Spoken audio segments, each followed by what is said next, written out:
ভারতের হয়ে খেলতে চান রায়ান উইলিয়ামস। এই দানব ডিফেন্ডারকে সই করাতে চলেছে ইস্ট বেঙ্গল। তো hello guys, welcome to channel Bong MFC নতুন ভিডিওতে আপনাদের সবাইকে আরো একবার স্বাগত। আজকে আমি নিচ্ছি ইন্ডিয়ান ফুটবলের আরো একটি পর্ব। তো চলুন একদম দেরি না করে আজকে ভিডিওটা শুরু করা যাক।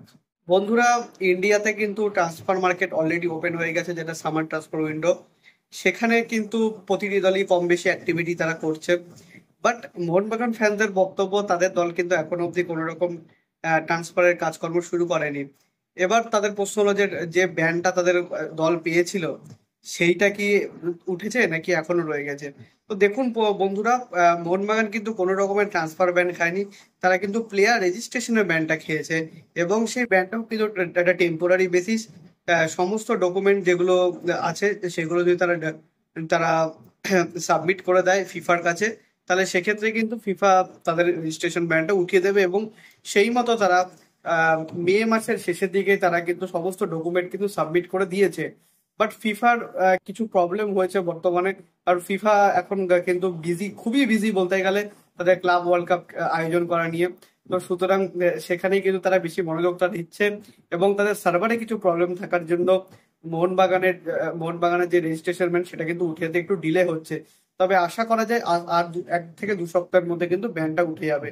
বাট মোহনবাগান কিন্তু মানে কোনো চিন্তা ছাড়াই কিন্তু সমস্ত প্লেয়ারদের সঙ্গে কথাবার্তা চালাতে পারে, এবং প্রত্যেকটা প্লেয়ারকে কিন্তু এগ্রিমেন্টে দিয়ে সইও করিয়ে দিতে পারবে। জাস্ট প্লেয়ার এখন রেজিস্ট্রেশনটা করতে পারবেন না, যখন ব্যানটা উঠে যাবে তখন কিন্তু রেজিস্ট্রেশন করতে পারবে। রায়ান উইলিয়ামস, এই 32 বছর বয়সী রাইট মিডফিল্ডারকে কিন্তু আমরা সকলেই চিনি। আইএসএল এ বেঙ্গালুরু এফসির সাফল্যের পিছনে কিন্তু তার অনেক নেপথ্য ভূমিকা রয়েছে। তো এই রায়ান উইলিয়ামস কিন্তু একজন ভারতীয় বংশোদ্ভূত খেলোয়াড়। ভারতীয় বংশোদ্ভূত বললে আপনারা হয়তো অনেকেই ভাবেন যাদের নাম মানে ইন্ডিয়ান তারাই শুধু ভারতীয় বংশোদ্ভূত নয়, কারণ তিনি কিন্তু ওভারসিজ সিটিজেন অফ ইন্ডিয়া কিন্তু হতেও পারেন। কারণ তার মা হচ্ছেন একজন ইন্ডিয়ান, এবং তার ভাইও কিন্তু অতীতে কিন্তু ইন্ডিয়াতে খেলে গিয়েছেন, যদিও তার ভাই সেরকম সাফল্যের মুখ দেখেননি। যাই হোক, তো রায়ান উইলিয়ামস গতকাল রাত্রিবেলা খেল নাওয়ের আহ, সম্প্রচারক আশিস নেগি তিনি কিন্তু এই তথ্যটা কিন্তু আমাদের সকলের সামনে তুলে ধরেন যে রায়ান উইলিয়ামস নাকি ভারতের হয়ে খেলার ইচ্ছা প্রকাশ করেছেন। বাট এইটা কিন্তু এখন অব্দি এই খবরের সত্যতা কিন্তু আমরা যাচাই করিনি। জাস্ট খেল নামের মতো একটা এত বড় মাপের একটা কি বলবো নিউজ চ্যানেল, তারা যখন এই নিউজটা যখন পাবলিশ করেছে, নিশ্চয়ই এই নিউজের কিছু না কিছু হয়তো ভিত্তি থাকবে। সেটাই কিন্তু আমি মনে করলাম আপনাদের জানানো কিন্তু কর্তব্য। যদি রায়ান উইলিয়ামসকে ইন্ডিয়ান অর্থাৎ এআইএফএফ যদি রাজি করাতে পারে, তাহলে সেক্ষেত্রে কিন্তু খুব বড় একটা বুস্ট হবে ইন্ডিয়ান ফুটবলের জন্য। কারণ আমরা বর্তমান পজিশনে দেখতে পাচ্ছি ওসিআই এবং পিআইও প্লেয়ারদের ঠিক ইন্ডিয়া টিমে কতটা দরকার, যার যদি তারা আরো মানে মোর ফার্দার ডেভেলপ করতে চায়। তো বন্ধুরা, আপনাদের কি মতামত? রায়ান উইলিয়ামস কি ইন্ডিয়ান ন্যাশনাল টিমের গায়ে জার্সি গায়ে আমরা কি কখনো দেখতে পাবো? আমাকে কিন্তু অবশ্যই কমেন্টে জানাবেন। গতকালই কিন্তু ইস্টবেঙ্গল গোল্ডেন হ্যান্ডশেক জানিয়ে দিয়েছে তাদের 3 জন ফরেনার্সের সাথে। তো হেক্টর জুসতে তাদের কিন্তু ডিফেন্সের একজন খেলোয়াড়, তাকে কিন্তু ছেড়ে দেওয়া হয়েছে।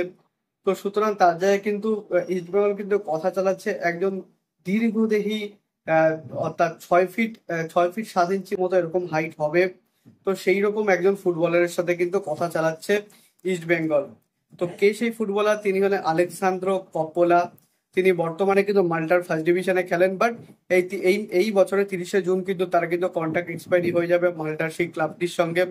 এবং যদি আমি খুব না ভুল হই, তাহলে কিন্তু তার নামের পাশে একটা রেকর্ড আছে, সেটা হলো সব থেকে মানে সব থেকে বলবো না, সেকেন্ড সেকেন্ড টলেস্ট ফুটবলারের রেকর্ড।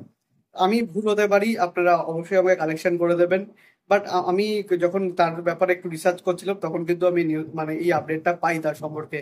তার বয়সটা কিন্তু খুব বেশি নয়, মাত্র 25 বছর বয়স। তো সুতরাং এইরকম বয়সে তিনি কি মানে ইস্ট বেঙ্গলের মতো ক্লাবে আসবেন?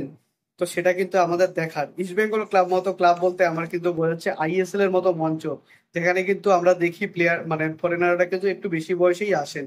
তো ইস্ট বেঙ্গল যদি এই ডিলটা পুল আপ করতে পারে, তাহলে কিন্তু বেশ ভালো একটা সাইনিং হবে। আনোয়ারের পাশে যদি তারা খেলাতে পারে, তা সেক্ষেত্রে দুজনে কিন্তু বেশ ভালো একটা জুটি কিন্তু হবে বলে আমার বিশ্বাস।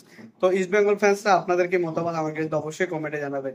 এইটুকুনি ছিল আজকের আপডেট ভিডিও। যদি ভিডিওটা ভালো লেগে থাকে, ভিডিও অবশ্যই লাইক করবেন, চ্যানেলটি সাবস্ক্রাইব করে বেল আইকনটা অবশ্যই প্রেস করে দেবেন আমাদের সমস্ত ভিডিও আপডেট নোটিফিকেশন সবার আগে পাওয়ার জন্য। এছাড়া আপনারা সোশ্যাল মিডিয়া হ্যান্ডেল ফলো করতে পারেন, লিঙ্ক আমি ডিসক্রিপশনে ফার্স্ট কমেন্টে দিয়ে রাখবো। সম্বিক সিনেমাস ফরজাম ছোট করে কিছু আপডেট সেখানেও দেওয়ার চেষ্টা করি। আর দেখা হচ্ছে পরে ভিডিওতে, আপাতত bye bye, glory glory man United.